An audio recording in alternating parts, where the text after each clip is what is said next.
Welcome students. Previous lecture में हमने direct method की हेल्प से कुछ स्टूडेंट्स की मार्क्स का मीन फाइंड आउट किया। इस मेथड की हेल्प से हमने स्टूडेंट्स की मार्क्स को रेंज की फॉर्म में लिखा, जिसे हमने क्लास इंटरवल का नाम दिया। ऐसा करते ही हमारे टेबल का साइज छोटा हुआ, इससे हमारी कैलकुलेशंस कम हुई और टाइम भी सेव हुआ। बट स्टूडेंट्स, हमारी कैलकुलेशन को और आसान बनाने के लिए मैथमेटिशियन ने एक और मेथड बनाया मीन निकालने का, जो कि था अज्यूम्ड मीन मेथड। वही हम आज के इस लेक्चर में पढ़ने वाले हैं। बट स्टूडेंट्स, इस मेथड को स्टडी करने से पहले हमें ये पता होना चाहिए कि मैथमेटिशियन को कैसे आइडिया आया इस मेथड के बारे में। तो दोस्तों, अगर मैं ये पूरे जो टेबल को, जिस टेबल में कुछ स्टूडेंट्स की मार्क्स की डिटेल है, ये टेबल अगर उन स्टूडेंट्स का क्लास टीचर देख ले, तो क्या उसे भी कैलकुलेशन करनी पड़ जाएगी यहाँ पर मार्क्स की मीन निकालने के लिए? बिल्कुल भी नहीं। बिकॉज वो क्लास टीचर अपने स्टूडेंट्स को जानता है। वो टेबल को देखते ही बता देगा कि यहाँ पर तो ना एवरेज 50 रहेगी, क्योंकि उसे पता है अपने स्टूडेंट्स के बारे में कि उसके क्लास के सभी स्टूडेंट्स की एवरेज मार्क्स 50 ही रहते हैं।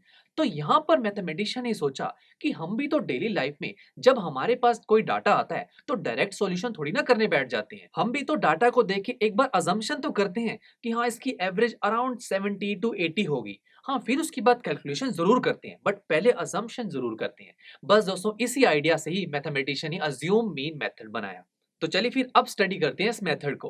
तो दोस्तों, सबसे पहले लेट्स से हमने भी यहाँ पर अज्यूम कर लिया कि यहाँ पर जो स्टूडेंट्स की मार्क्स का जो मीन है ना, वो अराउंड 50 है। 50 मान लेते हैं। दोस्तों, आप 50 के अलावा कुछ भी मान सकते हैं, जरूरी नहीं है कि 50 माना है। आप 100, 20, 10 कुछ भी मान सकते हैं, कुछ भी चलेगा। तो हमने यहाँ पर 50 मान लिया और इस अज्यूम मीन को हम नाम देते हैं ए, यानी कि यहाँ पर ए की वैल्यू है 50। बट दोस्तों, अब हमें ये जानना है कि ये जो हमने मीन अज्यूम किया, ये एग्जैक्ट वैल्यू से कितना दूर है। लेट्स से कि एग्जैक्ट वैल्यू यहां पर मीन की है 70, हमने माना 50। तो ये 50 70 से कितना दूर है? 20 दूर है। ये जो वैल्यू आई है 20, इस वैल्यू को हमें फाइंड आउट करना है कि ये जो 50 है अपनी एग्जैक्ट वैल्यू से कितना दूर है। जितना दूर होगा उस वैल्यू को हम इसमें ऐड कर देंगे, तो हमें अपनी एग्जैक्ट वैल्यू मिल जाएगी। ओके दोस्तों, शुरू करते हैं। स्टूडेंट्स, यहां पर जो मैंने अज्यूम मीन 50 माना, सबसे पहले ये देखते हैं ये जो अज्यूम मीन है, ये क्लास मार्क यानी कि xi से कितना डेविएट कर रहा है, यानी कि कितना दूर है। बिकॉज ये जो क्लास मार्क में जो नंबर लिखे हुए हैं, ये भी एक तरह के मार्क्स ही तो है दोस्तों। राइट, बिकॉज हमने यहाँ पर क्लास मार्क्स कैसे निकाले थे? जो क्लास इंटरवल से उनकी एवरेज ली थी ना, और क्लास इंटरवल में क्या है? स्टूडेंट्स के मार्क्स ही तो हैं। तो दोस्तों, यहाँ पर डिस्टेंस या के डेविएशन कैसे निकालें? बड़ा ही सिंपल है। लेट्स से अगर मैं देखना चाहूँ, क्लास मार्क में पहला नंबर है 10, देखना चाहूँ कि जो 10 है ये 50 से कितना दूर है। दूरी कैसे निकालेंगे? 10 में से 50 को माइनस कर देंगे, आंसर आएगा -40।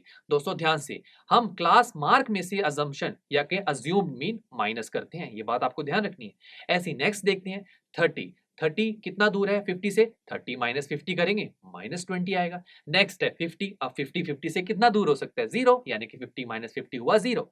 नेक्स्ट 70। 70 50 से कितना डेविएट कर रहा है? तो 70 में से माइनस करेंगे 50 को, तो आंसर आएगा 20। ऐसे ही आप 90 में से 50 माइनस करेंगे तो आंसर आएगा 40। तो दोस्तों, ये जो -40, -20, 0, 20, 40, ये क्या है? ये डेविएशंस हैं और इसे हम नाम देते हैं डी आई। दोस्तों, हमने इसके कॉलम के ऊपर नाम दिया डी आई, और हम डी आई कैसे निकालते हैं? क्लास मार्क यानी कि एक्स आई में से अज्यूम मीन माइनस कर देते हैं। तो ये तो डेविएशन आ गई। अब हमें तो कोई एक नंबर चाहिए कि हमारा जो अज्यूम्ड मीन है कितने नंबर से डेविएट कर रहा है। यहाँ तो बड़ी सारी डेविएशन आ गई। तो हमारे माइंड में एक आइडिया आता है, क्यों ना इसका एवरेज ले लिया जाए। ले सकते हैं, बट रुकिए, यहाँ पर अगर आप डेविएशन और फ्रीक्वेंसी दोनों कॉलम को जरा ध्यान से देखें, तो यहाँ पर जो -40 डेविएशन है वो सिर्फ 1 स्टूडेंट के मार्क्स के लिए है। तो ठीक है, नेक्स्ट कॉलम में -40 लिख देते हैं। नेक्स्ट देखिए, -20 डेविएशन वो 4 स्टूडेंट्स के मार्क्स के लिए है। तो यानी कि -20 टाइम्स 4 करना होगा, यानी कि -20 मल्टीप्लाई करना होगा 4 से, तो आ जाएगा -80। नेक्स्ट देखिए, 0 डेविएशन 9 स्टूडेंट्स के मार्क्स के लिए, तो 0 मल्टीप्लाई 9, 0। अब नेक्स्ट है 20। जो ये 20 डेविएशन है वो 9 स्टूडेंट्स के मार्क्स के लिए, तो टोटल डेविएशन यहाँ पर कितनी होगी? 20 मल्टीप्लाई 9, 20 टाइम्स 9, जो कि होगा 180। नेक्स्ट देख लेते हैं, 40 डेविएशन 7 स्टूडेंट्स के मार्क्स के लिए है, तो नाउ 40 टाइम्स 7, 40 मल्टीप्लाई 7, जो कि होगा 280। तो ये जो हमारे पास दोस्तों डेविएशंस आई हैं, अब अगर आप ध्यान से देखिए ये कैसे निकाली है हमने। हमने यहाँ पर fi को di से मल्टीप्लाई ही तो किया है। तो ये फर्क हुआ डायरेक्ट मेथड और अज्यूम मीन मेथड में ना। एक फर्क हमें दिखा कि हम डायरेक्ट मेथड में तो fi को xi से मल्टीप्लाई करते हैं, बट हमने यहाँ पर fi को di से ही तो मल्टीप्लाई किया है। जैसे कि आप देख सकते हैं, शुरू से देखिए, अगर आप -40 को 1 से मल्टीप्लाई किया, -20 को 4 से, 0 को 9 से, ये हमने मल्टीप्लाई ही तो कर रहे हैं। तो यहाँ पर हम इस कॉलम को नाम देंगे FIDI। तो अब हम दोस्तों यहाँ पर एवरेज निकाल सकते हैं, बिकॉज FIDI में जो सभी नंबर्स आ रहे हैं, इन सभी नंबर्स में सभी स्टूडेंट्स की डेविएशन अब इंक्लूड हो चुकी है। शुरू करते हैं। मीन निकालना है। कैसे निकालें डेविएशन का मीन? सबसे पहले डेविएशन डी का मीन निकालना चाहते हैं, तो पहले हम लिखेंगे डी, उसके ऊपर लगाएंगे बार, बिकॉज बार शो करता है कि हम इसका मीन निकाल रहे हैं। इक्वल टू, न्यूमरेटर में हम क्या रखेंगे? FIDI में जो सभी नंबर्स हैं उनका सम। अब सम हम कैसे करते हैं? With the help of sigma. तो पहले लिखेंगे सिग्मा। अब FIDI में कितने नंबर्स हैं? 5 नंबर्स हैं। तो बताना पड़ेगा सिग्मा को कि I is equal to first position से लेके 5th पोजीशन तक आपको सभी नंबर्स को ऐड करना है। किसके नंबर्स को ऐड करना है? FIDI के नंबर को ऐड करना है, तो आगे लिख दिया FIDI। डिवाइडेड बाय, डिवाइड में तो दोस्तों आएगा नंबर ऑफ स्टूडेंट्स। अब नंबर ऑफ स्टूडेंट्स हमारे टेबल में कौन शो कर रहा है? फ्रीक्वेंसी। ये फ्रीक्वेंसी किसकी है? स्टूडेंट्स की तो है। तो हम डिवाइड में क्या करेंगे? Sigma I is equal to कितनी फ्रीक्वेंसीज को ऐड करना है? टोटल कितनी है ये? 5 फ्रीक्वेंसीज हैं, तो I is equal to 1 to 5। Add किसको करना है फ्रीक्वेंसी को? तो लिखेंगे F5। That's it. अब शुरू करते हैं। सबसे पहले numerator sigma I is equal to 1 to 5 FIDI, यानी कि FIDI में 1 से लेके 5th पोजीशन तक जितने भी नंबर है उनको ऐड कर दीजिए। ये आप ऐड कर सकते हैं रफ में, आप कीजिएगा और आपके पास फाइनल वैल्यू आ जाएगी 340। और डिवाइड में क्या है? फ्रीक्वेंसी, यानी कि sigma I is equal to 1 to 5 FI, यानी कि FI में फर्स्ट से लेके 5th पोजीशन तक जितनी भी फ्रीक्वेंसी है उनको ऐड करना है। आप ऐड करेंगे तो टोटल नंबर ऑफ स्टूडेंट ही तो आएंगे, जो कितने हैं? 30 ही है। तो यानी कि 340 डिवाइडेड बाय 30 करेंगे तो आंसर आएगा 11.33।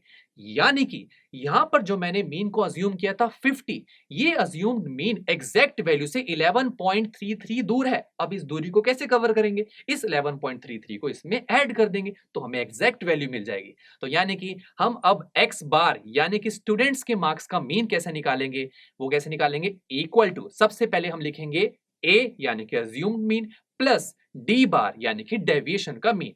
तो a की वैल्यू कितनी है? 50 और इसकी डेविएशन कितनी है? 11.33। तो फाइनल आंसर हमारे पास आया 61.33। और दोस्तों मजेदार बात तो यह है कि डायरेक्ट मेथड से भी मीन यही आया था। तो यानी कि डायरेक्ट और अज्यूम्ड मीन से हमारे पास वैल्यूज तो सेम ही आती हैं।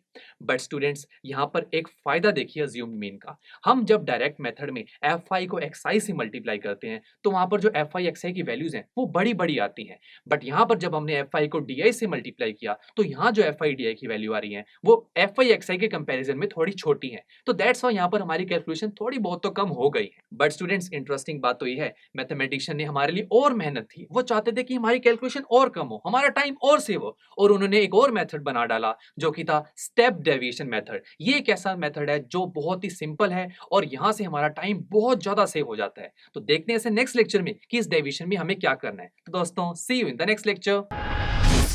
आई एम श्योर स्टूडेंट्स आपको ये लेक्चर काफी पसंद आया होगा और ऐसे ही मजेदार तरीके से अपने हर एक कॉन्सेप्ट क्लियर करने के लिए डाउनलोड कीजिए PU Stack ऐप को, जहां पर आपके पास और भी बहुत सारे ऑप्शंस होंगे, जैसे कि back exercise solutions, tip videos, sample papers and much more. So what are you waiting for? Download the app now.